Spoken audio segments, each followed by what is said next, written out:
ধর ধর, এই যে আমি, ধর।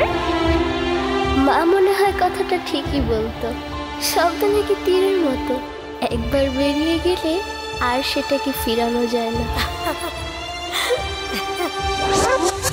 মান্নাত ঢাকাতে নাই, ঘুমের খোঁজে গেছে। দাদু,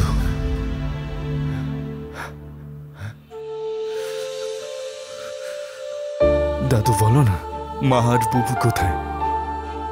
নাতিটা ওর মারে অনেক ভালোবাসে, তাই মারে কাছ থেকে দেখতে চায়, আবার মায়ের কোলে ঘুমাতে চায়।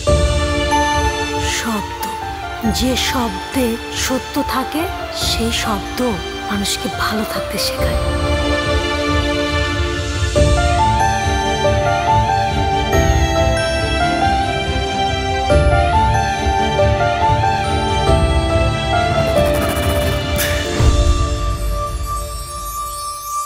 শুধু সৌন্দর্যের জন্য নয়, মানুষ ফুলকে ভালোবাসে তার সুগন্ধির জন্য।